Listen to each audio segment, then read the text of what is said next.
Good evening, scholars, and welcome back to the Restricted Collection, a podcast about tabletop games. I'm your host, the head librarian, Chad, and this evening we are joined by our liaison to the Silver Twilight Lodge, Nick. Good evening, Nick. Hello, good evening. How are you doing? Oh, no smoke this week, so That's a better than bonus. last week. Yeah, that's definitely a bonus.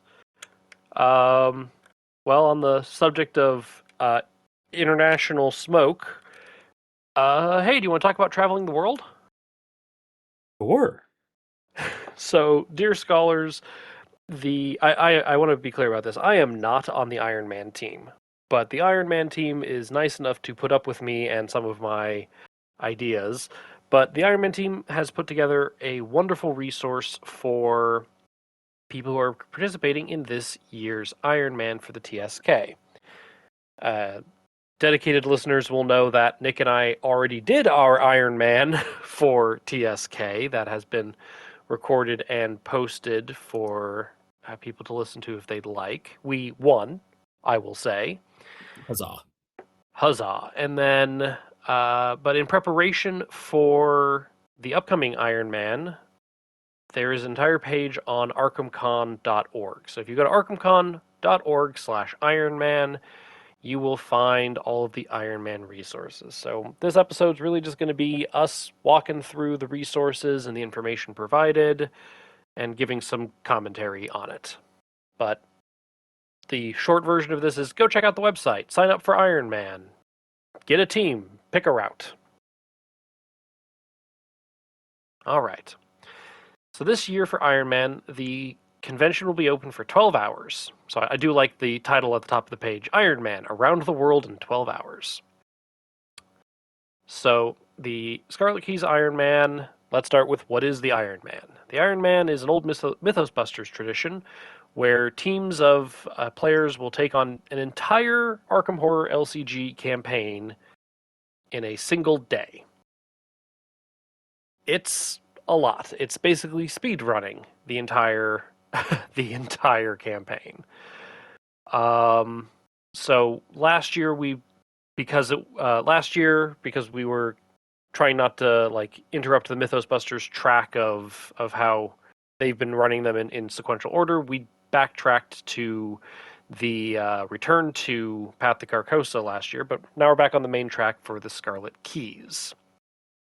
From the website, an Arkham Iron Man campaign is a true test of the player's planning, mental and physical endurance, so you'll want to plan meticulously in advance.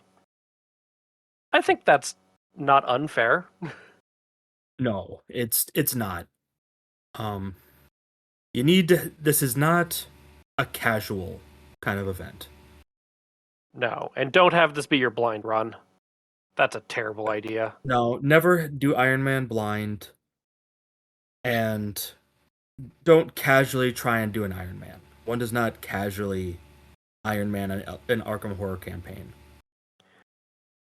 Nick and I, in preparation for our TSK Iron Man, we spent like an hour sorting out our route and double checking it. And well, we talked about what we wanted to do, how we wanted to go about it, and figuring out our route for like an hour and a half. And then, I mean, I spent half an hour working on my deck. It was basically a modification of what it might go to, so not too bad. Yeah, and then I don't know how long you spent on yours. Well, it's kind of just playing green, so I have such a green shell that I just play if I'm not thinking. I Sure. kind of just did that. I just kind of put it into the new Trish body, and just to give that a test run. Yeah. I guess to be perfectly clear, you were playing as new Trish. I was playing as original Roland. Yeah, so like the benefit that we've had is that we've played this game for 10 years. Yeah. And we have some decks that we can kind of just pull out that are kind of just like, well, we don't really. These are kind of just no nonsense. We're not trying to do anything funny here. Yeah.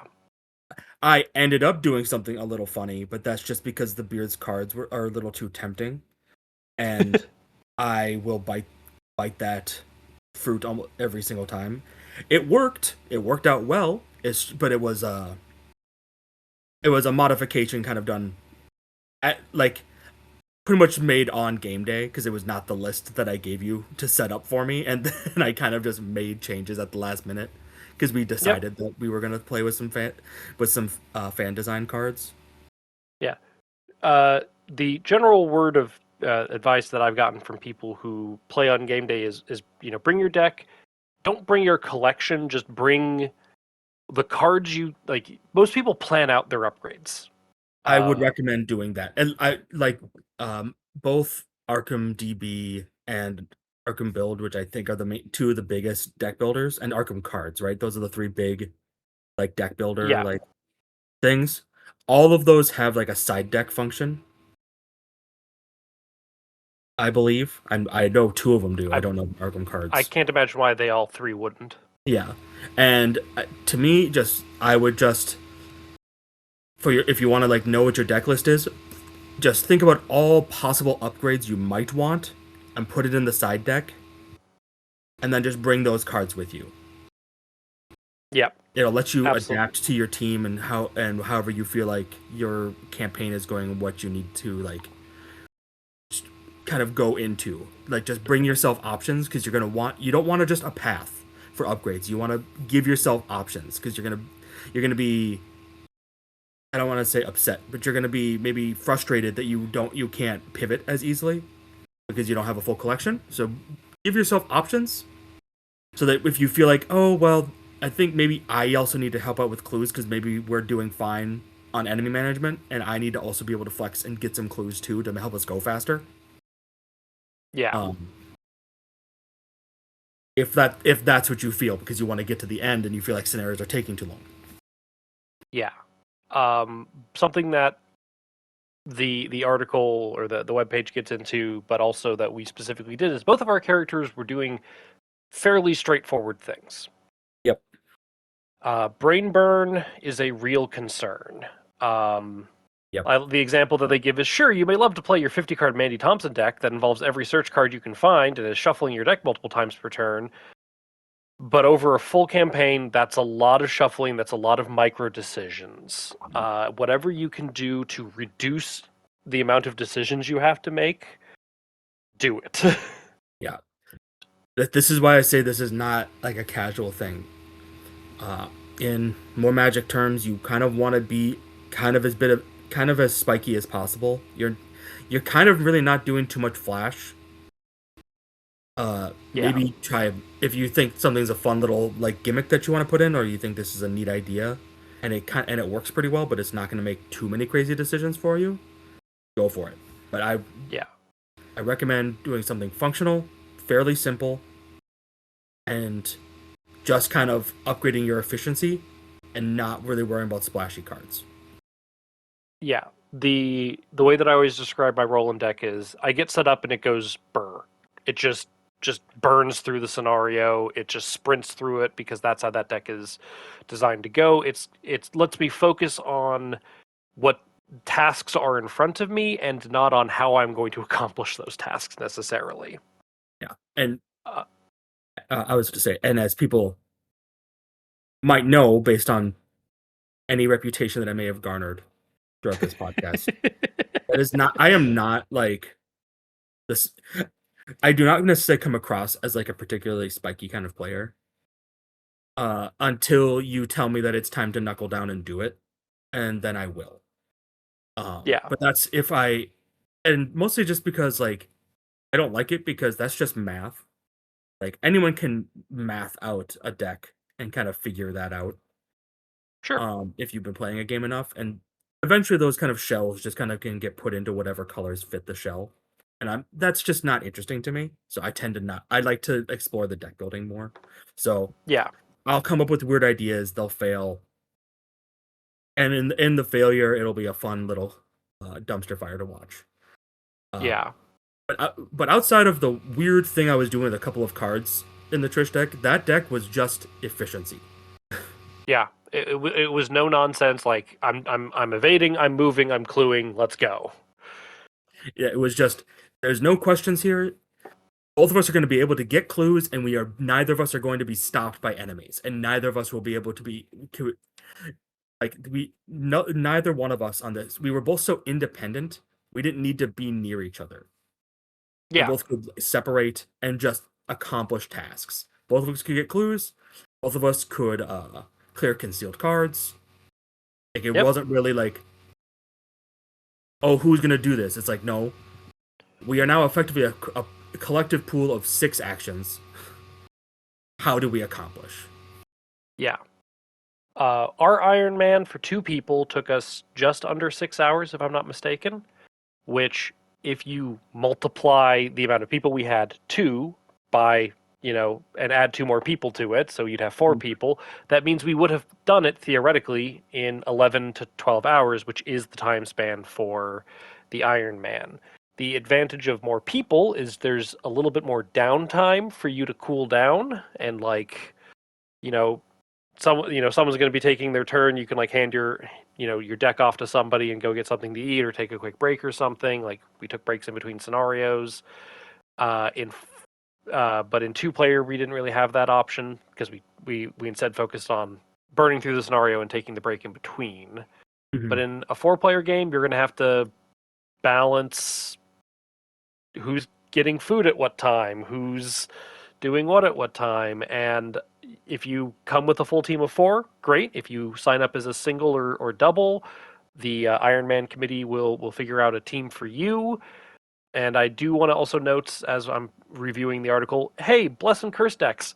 If you coordinate with your team on that, that's a you and your team thing. If you want I to play agree with that. Legacy, yeah, man, bless and curse just adds a little bit of extra time, but that little bit of extra time adds up. It's the amount Uh, you need to think about how many times you are really drawing from that bag, because you're yeah. gonna be tempted to, and you're gonna think, oh, that's not too much, but then you're gonna just think about how many. If it takes 2 seconds to draw from a bag, multiply that out by 8 scenarios, and that's what you're gonna be doing. Oh yeah. Well, It's there's and that's not also just you; it's everyone. So like, it's just you got to think about it. It will add up, and it will increase the cognitive load on the team. yeah, there's also most people for Iron Man play with their own bag.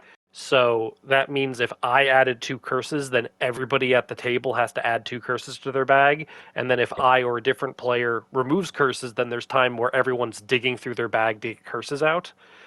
In regular play, that's not so bad. That's not really that big of an annoyance. But if the objective is sprint, that's a bit annoying. But if your team's cool with bless and curse shenanigans, do bless and curse stuff. If your team wants to do legacy or current, do like that's fine. If your team wants to play untabooed, be my guest if that's how you guys want to play. Mhm. Yeah. The mantra to remember always is finishing is winning. You might die and lose the campaign, but if you finished, you won. Yes. Next that they talk about is planning for the events. Planning your route is the first thing on that. We're going to skip that for now. We've already talked about planning your upgrade path, but something that I really appreciate that the Iron Man team did is they have a section on prepping your encounter decks. And so they actually went through and showed you all the encounter decks, the encounter sets that you need for each of the scenarios so that you can properly prep your decks beforehand. Because if you can save time on getting the scenario set up, that's more time you can play. Mhm. So I appreciate that. Yeah, and so remind me, for logistically wise, people have to bring their own campaign to the Yep. Iron Man event. Uh, yes. Often, what people will do is if there's, like, say 2 or 3 people on the Iron Man team who have it, and if you don't have a set of whatever campaign's being played, that's fine. But usually there's 2 or 3 people, I would imagine, on a team who has a copy of the campaign, and they'll divvy up beforehand. You prep scenario 1, you prep scenario 2, I'll prep scenario 3, so on and so forth, so that there's less downtime in between setups. Because if you can just be like, we're done with the scenario, just clump it all together and put it in a bag and deal with it later, great. Mhm. Yeah, I mean that's what we did. Was you had all the decks set up so that literally the 10 minutes that we had 10 or 12 minutes or whatever between scenarios.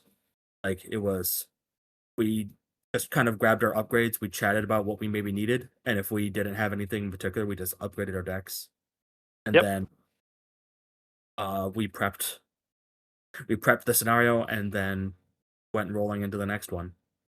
Yeah. Um, the drawing of the weaknesses is a classic tradition.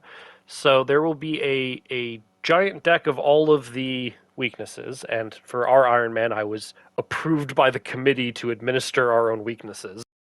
Um, and so you draw a random weakness from the giant stack of weaknesses, and then you have two choices. You accept the card as is, or you loudly announce that, quote, I am a coward and reject my fate, and then you will get to draw a different weakness that you will then be stuck with. If you want my personal opinion, I recommend waiting until the day of and not doing it. Try and doing it before. The fun on this part is this is going to be one of the things that kind of dictates the tone of your Yeah. Iron Man. Um, they will be administered the morning of, and I know that in the past, and I imagine they're going to do it again this year, that you can, at the convention in either that Thursday or Friday, you can basically get your weakness administered early so that on Iron Man Day you can just go. Okay. But if you want to get it early, you can get it a day or two early. But you're gonna have almost all your planning done before you even come to the convention, so it'll still be a surprise. Plus the I don't know. It feels like a good starting gun ceremony to me. So like Yeah, I particularly like the idea of drawing your weaknesses and then starting. yeah. Um, Important thing to note: you don't. They actually have a note on this that I also really appreciate. They've really thought of everything, and I applaud the Iron Man team for thinking of so much. Um, if you want to, just come with a card that's like a generic. They recommend using an unused copy of Knife because, let's be honest, 99% of decks aren't going to run Knife. So you can just have a copy of Knife or some other placeholder card to be whatever your weakness ends up being. That's fair. And if you want to reduce your mental load, what I would recommend doing is figuring out what if you really want to plan ahead for this, figure out the list of weaknesses that are absolutely 100% throwbacks. Yeah. Okay? Because there are times where I will pick a week that I've picked a weakness and I look at it and I go, this is bad, but it could be so much worse. And then there's my year where I did Return to Path to Carcosa and I drew Doomed. And I'm like, no, hell no, that goes away. I'm not dealing with that. Yeah. Doomed is rough. I can't tell you how many times where I think I'll be fine in so many ways, and then I get the tower. And you're like, okay, it's fine, it's the tower. But man, sometimes that tower just gets in the way. Yep. Uh, Slight addendum to the to everything. Please note that the participation in the drawing of the weakness ceremony is completely optional and is just for fun. If you would like to draw your weaknesses at the convention but don't feel comfortable doing so in public, that's okay. Just let the Arkham team member know, and we'll be more than happy to make accommodations so that everybody who wants to has a chance to participate. So That is it perfectly fine. I do recommend people participating. It is a fun community kind of event that I the, recommend people try to participate in that kind of thing.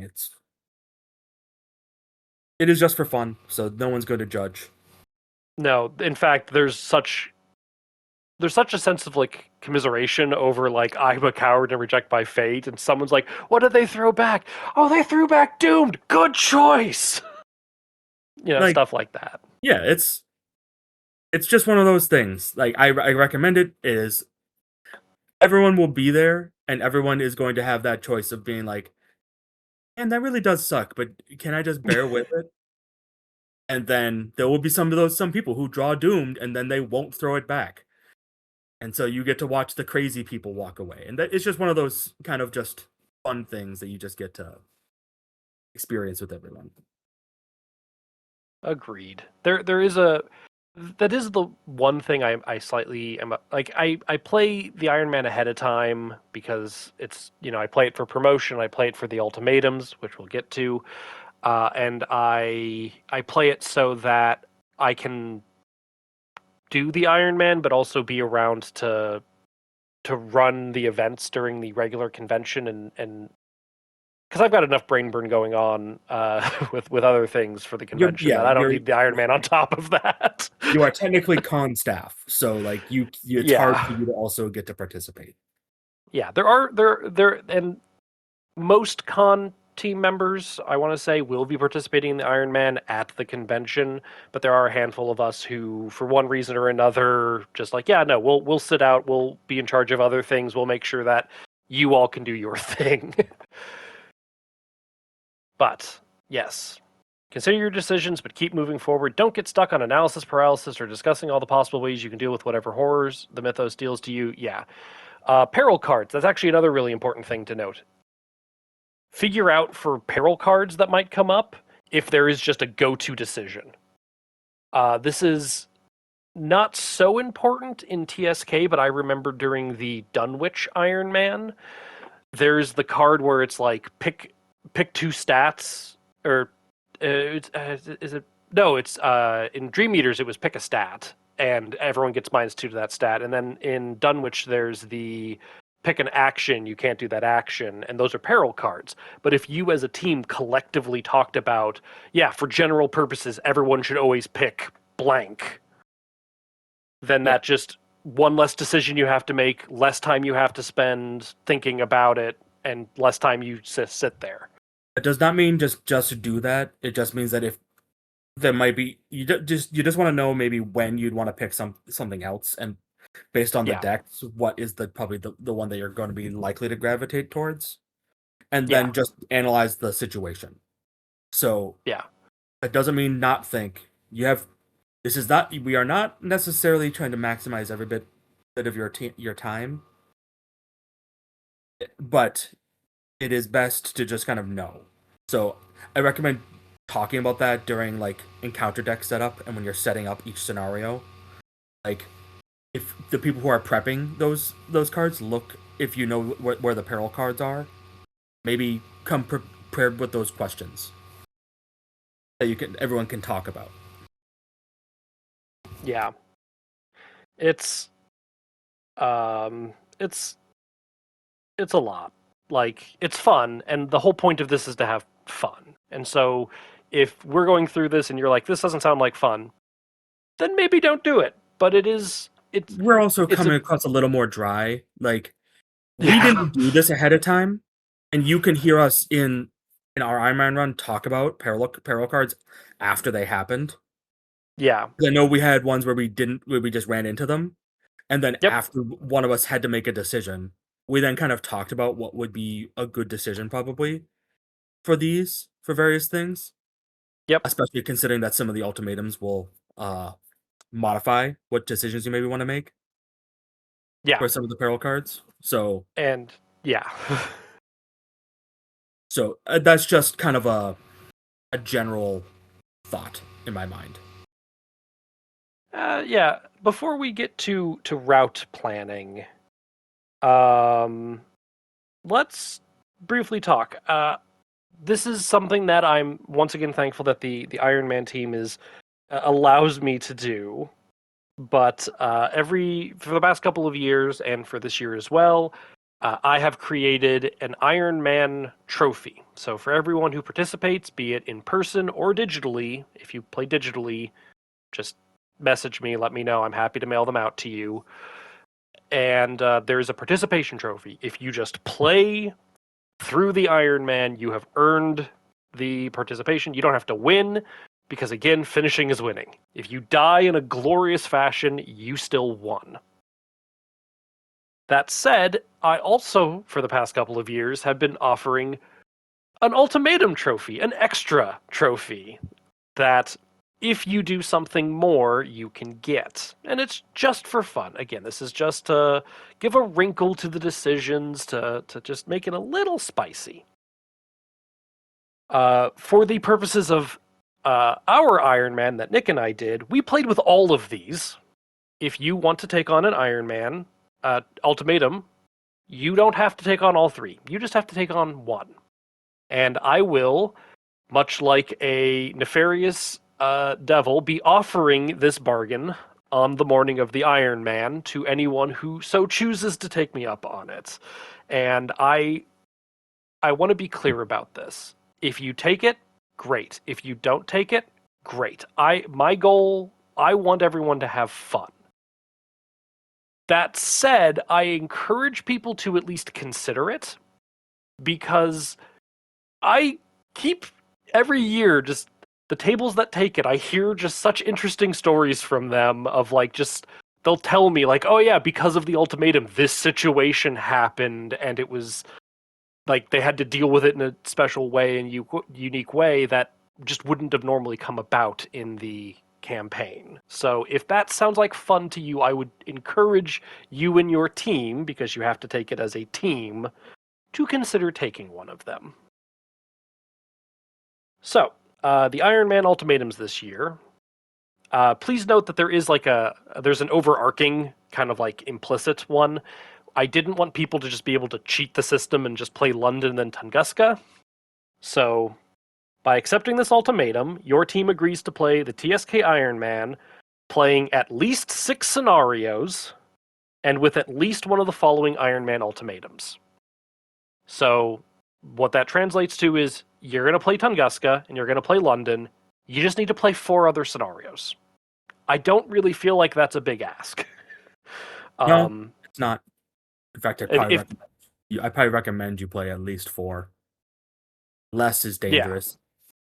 yeah. Um, but that's, if you guys want to do a short route, do a short route. But I kind of sat there and went, it's shorter than the standard 8 that most campaigns have, while still being flexible on the routes and whatnot. Because I didn't want to make 8 because then that removes some potential route options. And then we have the 3 ultimatums, which again we played with all of them, so we can give you hot advice about. There's Mm-hmm. the ultimatum of instability. During setup for each scenario, investigators as a group must flip half of their keys, rounded up, to their unstable side. Well, this one we can't say much about. Yeah, this one didn't really affect us because we didn't get that many keys. In fact, midway through the campaign, we lost our only key.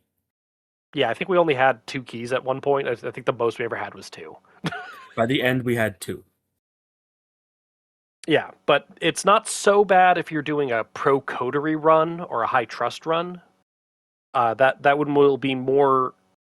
I don't want to say dangerous, but will affect you more if you're being selfish about the keys. If you And each one want of all the these, keys, it's you know it's a thing. yeah. But to be totally fair, it was annoying because in the finale, for example, there is an effect where it's really nice to have a key ready to go to flip over to stop an effect. Well, Yeah, we didn't. we had to make that work. Yep, we had to make that work.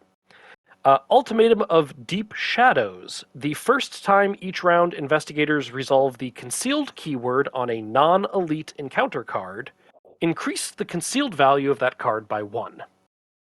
Aw, aw. This one. This This one will one sneak got. up on you. I'm sorry. What? I said this one will sneak up on you. Yeah. It in 4 players, it shouldn't be too bad. It's actually worse at lower player counts. Yeah, but it's gonna be one of those things where it's just that one extra concealed is once again in the finale is where this In the will sneak finale, upon you. yeah, it did sneak up us on a little bit because the locations are not elite cards. Go figure. Hmm. That said, there are routes that you could take where you don't even encounter this that much. There are Hmm. this doesn't do anything to you during. Like if This you're not doesn't do taking anything order. to you in Constantinople/Istanbul. It doesn't do anything to you in Buenos Aires. Um, so there are ways to avoid this if that's what you want to do. And then lastly, there's the ultimatum of the Hollow. When an investigator sets aside any cards. Sorry, sets any cards aside out of play as a holo. That investigator must set the top card of their deck aside as a holo. Limit once per round. Oh. That's a per player. This is the one that I always found spooky. This ate more of my deck than I care to admit, but it was manageable. Yeah, but that's because our decks were very streamlined. Yeah, they were We very didn't we, efficient. we didn't need much in play, No. either one of us, and as long as we got it, we kind of didn't care what happened to the rest of our decks. Yeah. There are some effects where it's like, oh, if a hollowed card matches a card that's in play, it can do something. So like it increases the chance of that type of thing hitting people. But yeah, it's a little spooky. It's just very much so one of those things where if you need a good number of pieces in play, or you are kind of wanting to like turn through your deck and you're looking for certain cards, it's just going to be one of those things, right? Where it's you're going to get hit by effects that hollow you. It's just going to happen, and then you have to get rid of a random card on top. So Yep. you just got to be careful. Mm-hmm. All right. I think that pretty much covers everything but the routes themselves.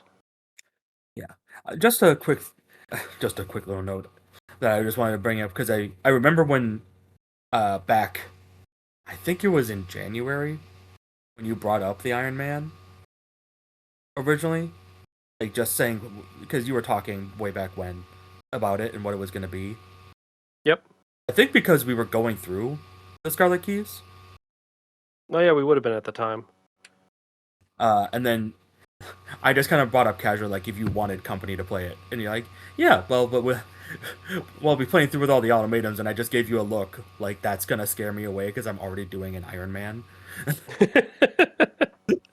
Like It's just I distinctly remember the reaction you had. It's like I just had to bring it up, okay? I'm like, like it's what I do. you know me. I know. I'm the one who lobbied for us to do a campaign on a harder difficulty because I feel like we could have handled it. Yes, and we did, but that was because of shenanigans. Well, how easy it ended up being was because of shenanigans. Um, Yes. yes, but that was all. So, once again, so Sure. the, these ultimatums maybe don't sound particularly spooky, or maybe they do. I recommend pushing yourselves to give it a shot. Yeah, if it sounds like fun, do it, but if it sounds like more brain burn, I get it. All right, so the big thing about this campaign are the route plannings. So if you want to make your own route, you are encouraged to make your own route. That's actually what we did. We Nick and I discussed what we wanted to do before these itineraries became a thing. So you can absolutely 100% plan your own route if there's a particular thing that you want to do. They have a spreadsheet that they have to with a bunch of information on it. They've got key resources for travel itinerary documents. They've got blank travel itinerary templates available if you want to, again, take it and make your own. There are 5 different endings. I guess spoiler warning. The cell escapes the red coterie, the cell joins the red coterie, the cell overthrows the red coterie. The red coterie is destroyed from within, and the cell knows the true nature of the red coterie. There is a travel itinerary for each of these, but if you actually go to the top of the page under key resources, there are they're also just all at the top, both in color and grayscale, depending on how you want to go about it. Now, the thing I love, again, I didn't do anything with these. I looked them over after they were made and oohed and awed at them. Um, but all of these they're like a little passport. They have the information on like, oh, what route is it that you're taking? And then it has the itinerary of where you need to be, at what time you're going to be there, and what decision or outcome you need to do at that location. So again, from the perspective of reducing brain burn and decision fatigue, this does it for you. So if your team wants to just pick up one of these, I encourage you to do so. And if you don't pick up one of these, I'd recommend definitely planning out your route before getting too far. There are a number of itineraries that the Ironman team have put together. So the first one is the cell escapes the red coterie. It's for the first ending. We need the vote to be a tie or the yays, aka you are a problem for the coterie, to have it. So they start with, I really love that they have the map that shows you where you're supposed to go. I love that for all of these. They have the map that highlights the route you're supposed to take. They have the location, what you're supposed to do there, at what time you're supposed to be there. It's real nice. So start in London, take Flint's offer to save you a little bit of time. Stop by Rome for the bonus. Constantinople, you can either accept or lie. You just need to play it. Dead Heat, meet Dr. Irawan, Sanguine Shadows, Dancing Mad, get some supplies in San Francisco. You missed Dogs of War. I missed Dogs of War. You're right, help the knight. Thank you. Getting caught back up after getting supplies in San Francisco on thin ice. Pick up a key in Ybor City, and in Reykjavik, look for the missing key, and you can get to Tunguska by time 33. This is 7 scenarios. 1, 2, 3, 4, 5, 6, 8 scenarios. It's an 8 scenario route. It just kind of gets you around the world. You get to see a lot of stuff, but it's not necessarily working towards a specific. It's kind of just like a general route around the world, where you get to see a lot and do a lot without doing any of the more specific endings. It's not a bad route though. You do get to see a lot. The next one is the cell joins the coterie. So the nays have it, and Thorn, Twile, and the Claret Knight all have to vote nay. So Okay. for this for joining it, so you become a full-fledged member. By the way, I don't know if I've mentioned this. I was feeling something very similar on this particular route.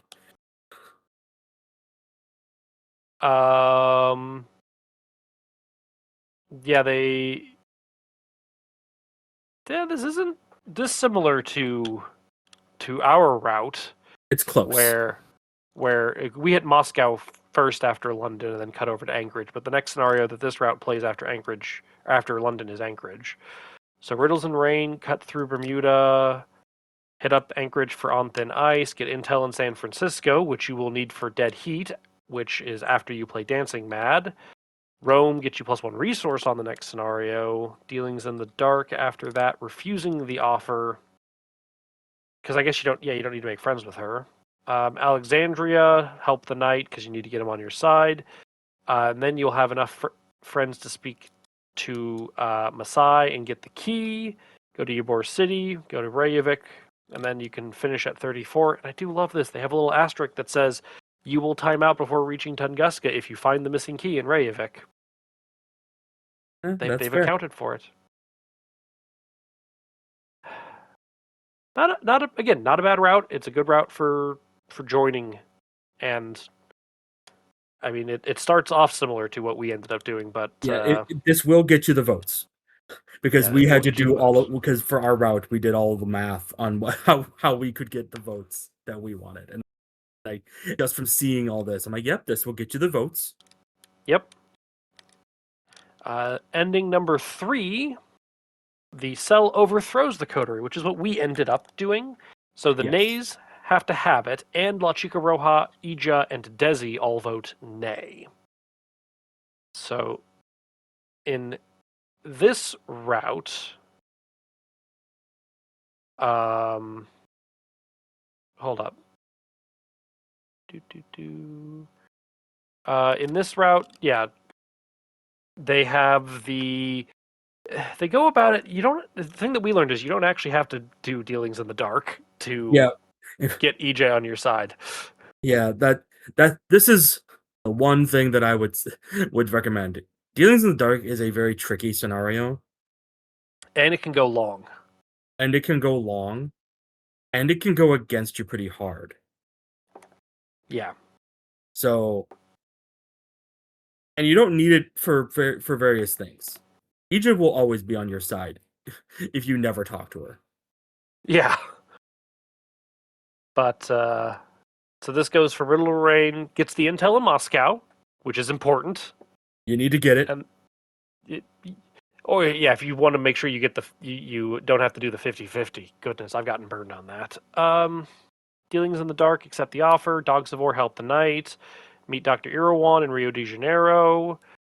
Buenos Aires, where you have to believe La Chica Roja. Go to Havana and save the asset version of Desi, which you can do because of the intel. They then have you pick up an expedited ticket in San Francisco. Uh, go to Anchorage to meet with Thorn. Go to Reykjavik, I think and you have said these things out of order. have I? We're talking about the third ending, right? I'm looking at the itinerary for Overthrowing the coterie. join or overthrow the Red Coterie. So Am I looking at the wrong sheet? I think you are. Oh, there's a join. Okay. There's a join and there is an overthrow. Yes. So there's the overthrow of the Red Coterie, which starts with Riddles and Rain, get the intel, cut over to Anchorage. Oh, this is so far doing. This is very close to what we did. This is very close to what we did. Riddles and Rain, get the intel in Moscow, on thin ice in Anchorage, then get the expedited ticket in San Francisco, which is interesting. We did not do that. No, we got the intel on Marrakesh that we Yes, needed. because this one doesn't end up going to Marrakesh, but we decided to go that route. Yep. Save asset Desi, believe La Chica Roja, meet Dr. Irawan in Rio de Janeiro, get the key from Ybor City, then fly.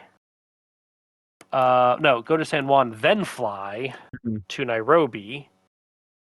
That saves you 3 time, I think. Well, it still costs you 1 time, but I think it saves you 2 time overall. That's not bad. Alexandria for the Dogs of War to help the night, and then they have you stop at Constantinople, which, again, you don't have to do. Yeah, like this is the thing that me and Chad discovered when we effectively did all the math, was that you don't have to go to Constantinople. And doing that, we realized that we could go through Marrakesh to just remove Amaranth from the equation. But this effectively does does the same number of scenarios that we did. Yeah. 1, 2, 3, 4, 5, 6, 7. Yeah. But they effectively have dealings in the dark, and we did dead heat. So yeah, different keys, right, and different rewards, and different scenario setups. So pick your poison on that one. Yeah. All right, now we have the join or overthrow the Red Coterie. So this lets you do either, but it's just like a surefire way to get the votes the way you want them to. Mm-hmm. So Riddles and Rain, take Flint's offer to save you a little bit of time because you'll need it. Because this is doing a lot. Dealings in the dark and accept the offer.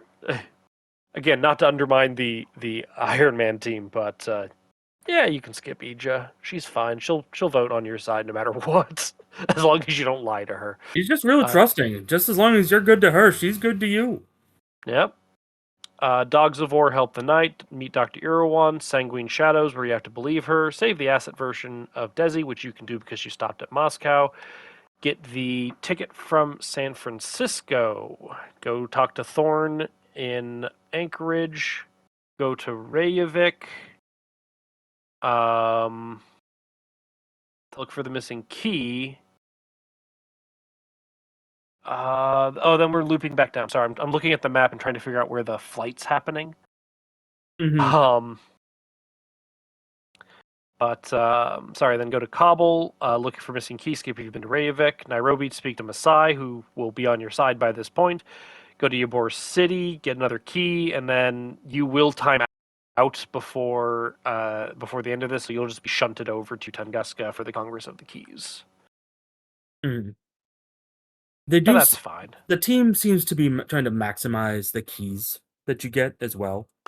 Yeah. Because you are going out of your way to get some keys on this route. Yeah. All right. Now we have the Destroy the Red Coterie from Within. Now, I want to make a quick note about this one.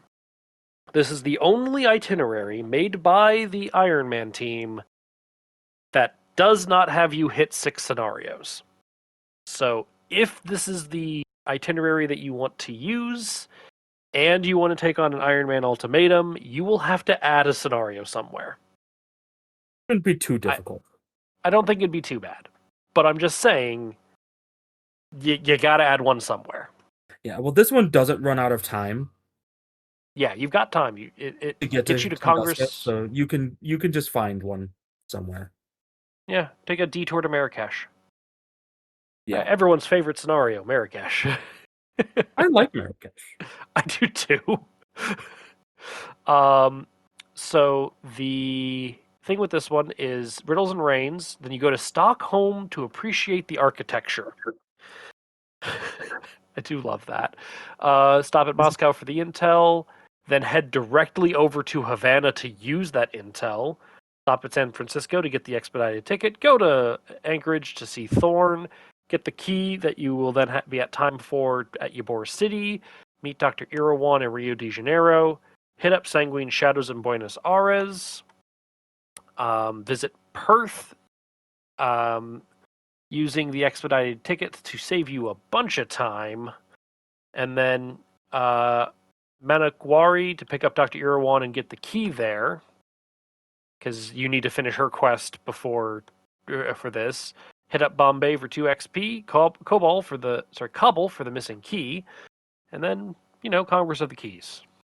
Again, you just need to fit something in there somewhere if you want to use this route. You should be able to get to Dealings in the Dark. Yeah, Dealing in the Dark's right there. Dogs of War isn't far. Yeah, you probably can get to Dogs of War as well pretty quickly. Oh yeah, you can get pretty much right there. Yep.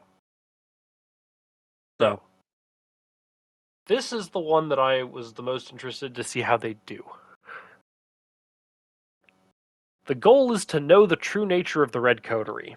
This is to get the secret ending during the Ironman. I don't know if I recommend this as a route, because you're adding a bunch of extra steps to a day which is full of extra steps. But if you want it, it's here. That's quite the route. Yeah. So, they use 2 plane tickets. I see that. So you start in Riddles and Rain, and you take Flint's offer to save you time. Because you always take Flint's offer. You don't have to take Flint's offer, but it does save you time, and it's not that... I recommend always taking Flint's offer. Yeah. Unless you desperately want to be on an untrustworthy track from the word go, but you can easily make that up as you play. Yeah. Then you go to Stockholm to appreciate the architecture, because why wouldn't you go to Stockholm and appreciate the architecture? And then go to Moscow to pick up the expedited ticket. Stop down to Constantinople, where you talk with Ija, go to Alexandria, help the knight, stop at Bombay for 2 XP, and here's the first important thing that you need to do: get the whistle. From and a trauma. And a trauma. That's just a bonus.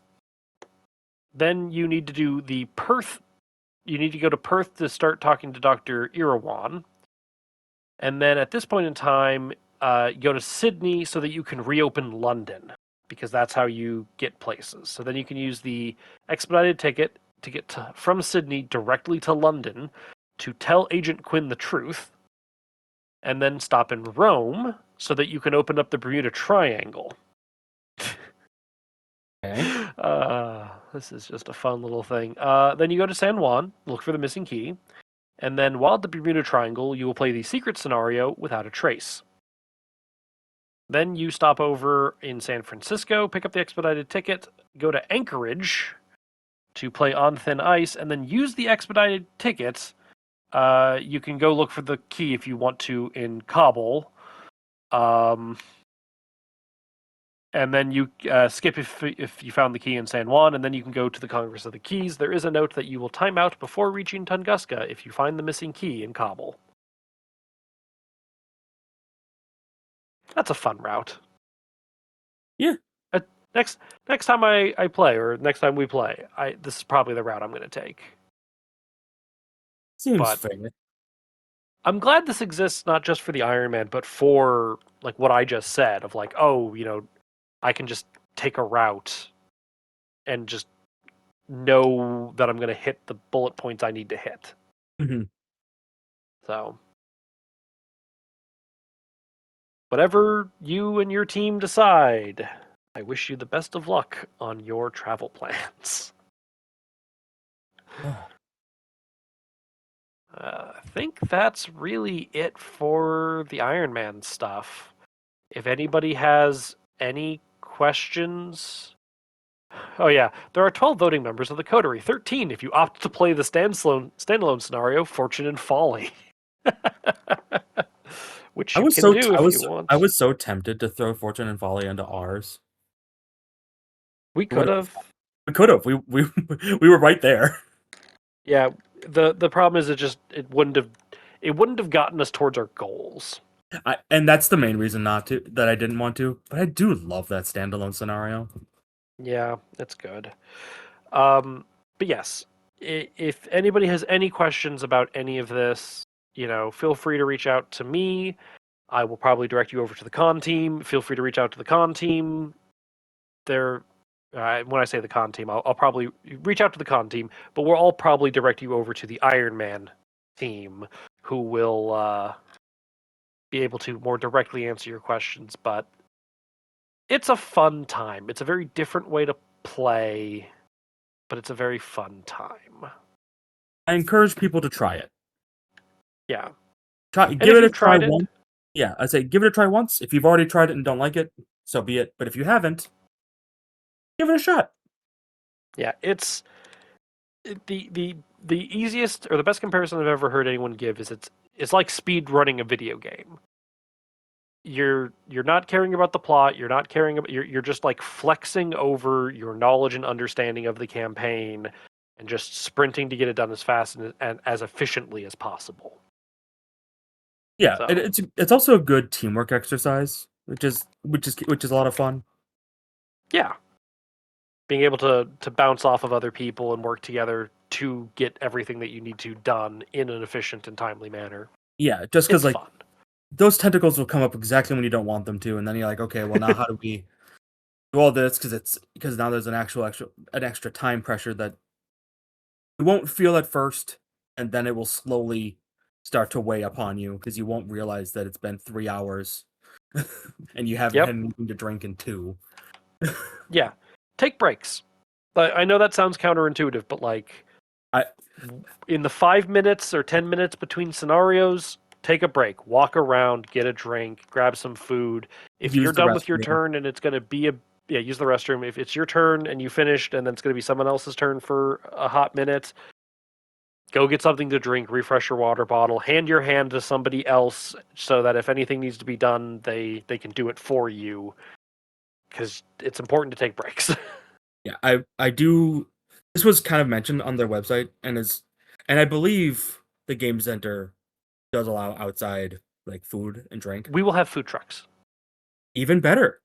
I recommend before you sit down like that the whole table at one point gets up for if you're feeling halfway through or whenever the table decides they want to go get food, refill their drinks and everything, and then takes that next scenario maybe a little more chill and eats, drinks, and like enjoys that time on that one, and then picks up the speed again.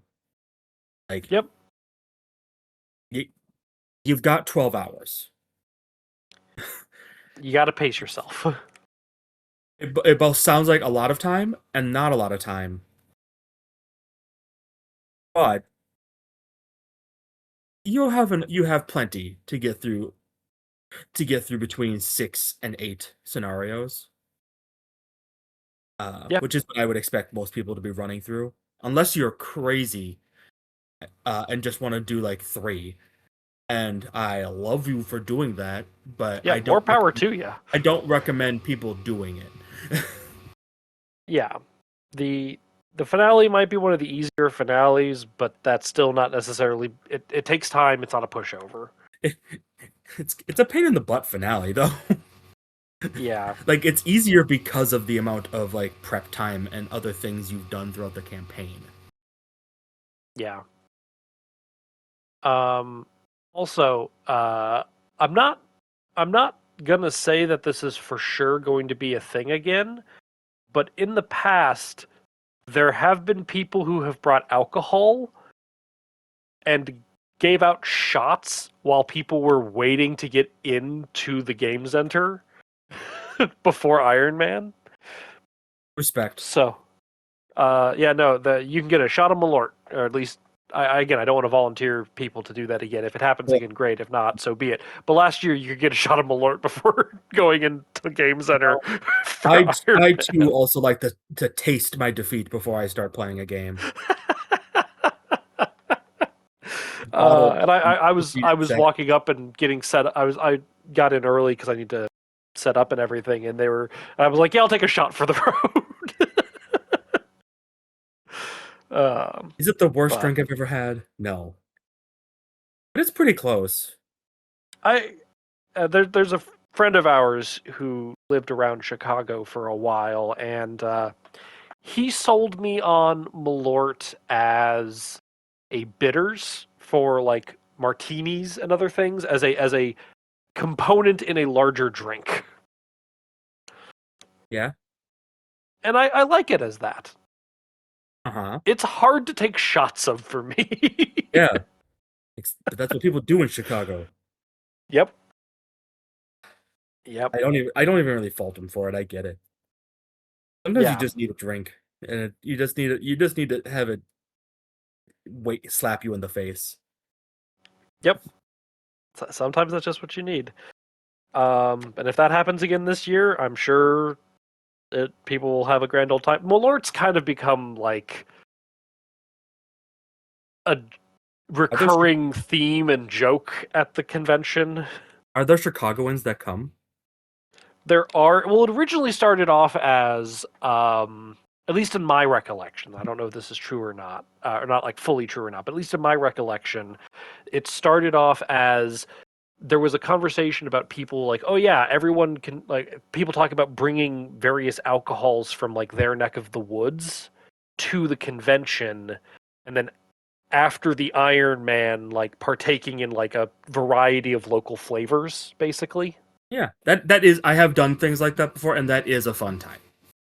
And I was like, oh yeah, like I know I'm local to Minnesota, but like I know the weird thing that I can contribute to this is Baiju. I love contributing Baiju as my like uncommon alcohol of choice. Mhm. But somebody, I forget who it was, and I apologize, but somebody was like, I don't know if you guys want me to bring something from my neck of the woods, because that'd be Malort. And there were so many people who were like, oh, I've never had Malort, and other people who were like, oh, you don't want it, it's terrible. That at the time, there were so many people who wanted to try it, and they didn't have as that I only got half a shot at the end of Iron Man Day, so I Mhm. definitely tasted it, but I didn't have enough of it to really like sit with it and develop an opinion about it Sure. until the next year, in which I got a full shot. Uh-huh. And then I was able to go, this this is a lot in one little shot, and I was kind of wary of Malort until our mutual friend was like, here, let me make it as part of a mixed drink, and I'm like, now I'm completely on board. The only problem with But I as a have with solo that is venture, I can still taste, but I can still taste the Malort in it, and that's the problem. oh yeah, you're not hiding that. It's still going to be a Malort drink. There's no getting rid of it. Much like the Baijiu, you're not hiding that. Also true. At least that's just But cough syrup. at least in the mixed drink that we developed for it. But Yeah. I digress. Any final thoughts on Iron Man stuff? No. To be clear, no one is forced to drink anything. It's purely a Of course. voluntary And camaraderie thing. please only drink if you are of age to drink. And please drink responsibly. Um, Normal legal disclaimers here. yes.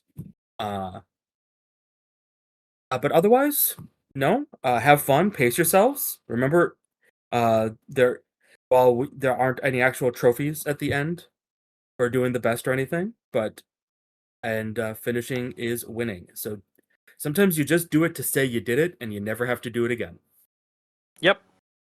If anybody wants more Iron Man discussion, I know the Mythos Busters are going to be sitting down and talking about it on August 1st.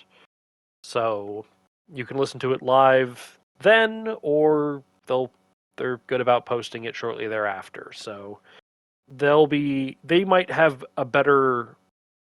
might be a little bit more helpful for 4-player team discussion because they're going to be playing as a 4-player team. They're going to be playing at the convention, so they might have some better insights on at convention considerations than what we've already provided.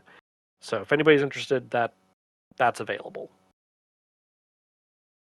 And with that, I think we're going to call this good. Thank you, Nick, for joining as always. Pleasure as always. If anybody wants to get in contact with me about anything that we've said, feel free to reach out to me at therestrictedcollection@gmail.com. Otherwise, you can find me around as Head Librarian Chad on Discord and Reddit. Thanks for listening.